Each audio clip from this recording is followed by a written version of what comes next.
feels forced at something like this. We might think like, all right, yeah, so I have this discussion prompt.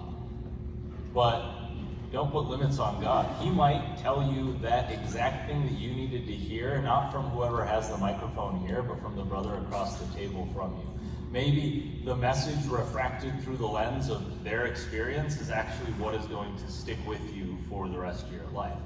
And so let God work through things like small group discussions. But also let it be a template for you in your friendships.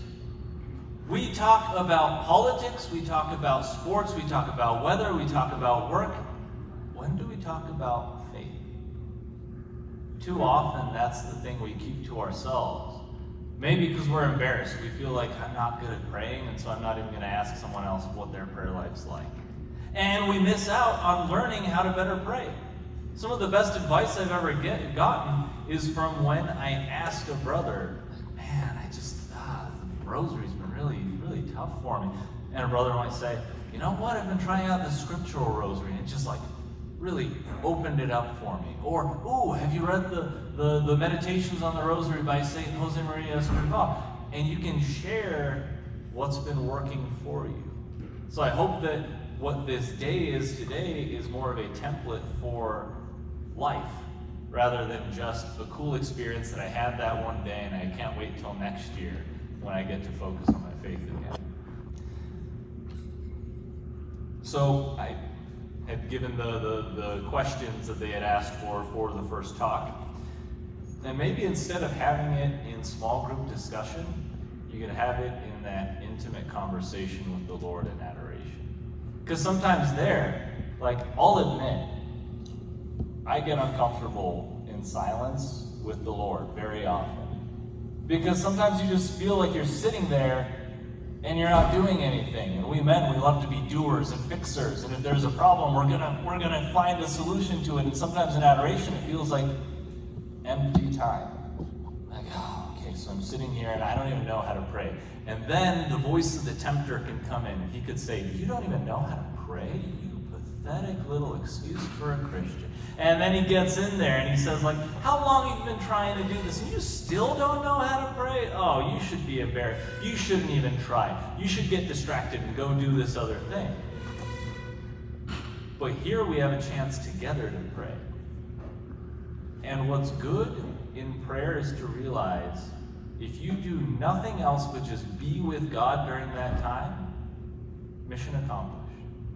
Because it is you giving that time and your presence to God who has given you all the time that you will ever have, and he's giving you his presence at that time. It's like when you have a really good friend, sometimes it doesn't matter what you're doing together. You could even be doing something like fishing. How often while you're fishing are you actually catching fish? Very infrequently.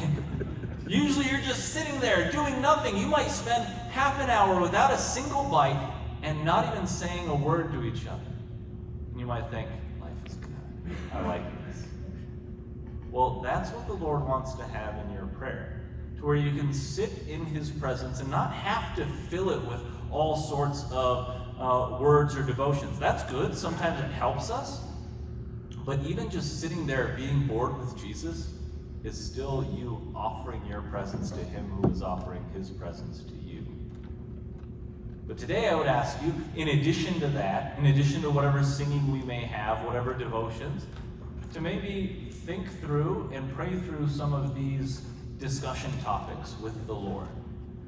And sometimes we can feel uncomfortable with that, saying like it's kind of a one-sided conversation. It feels like I'm talking and I hear nothing, and so I just keep talking. And we're expecting this booming voice from heaven that just says like, hello, I'm here, this is the answer to your question. But that's not usually how God speaks to us. Rather, he's that good teacher. We didn't like the good teachers when they were teaching us, because the good teacher didn't just tell you the answer. The good teacher taught you the principles and then helped you work your way to the answer. The good teacher was there saying, okay, now what comes next? All right, yeah, and now what? Now what? And you're just like, oh, just tell me the answer. I want to go on to question number 2. Well, Christ is that good teacher who allows us to work through our problems. And we might at the end of it think like, well, why did I even pray about it if I came to the conclusion by myself anyway? Big help you were. Not realizing that it was his grace that was inspiring our thought process. It was him silently and gently leading us to where we needed to be in a way that we would understand, i.e. through our own voice, through our own way of thinking. He has access to help us from the inside. And so whenever we speak to him in prayer, even if we're not hearing this booming voice from heaven, it doesn't mean he's not responding. It means that he's working from within us to bring us to where we need to be. So all of that was a way too long prelude to the questions. And those questions are, referring to the first talk, what gives you joy in your life? Sit with that and actually list it. Like, well, what are the things for which I am grateful? Where is it that I find joy? Where things, even if everything else is going wrong, here I'm good. And then, how have you been forfeiting your joy lately? Where have you just been giving it up? Not even having it be taken from you, just giving it up. Offering up that precious gift that God's given you in joy.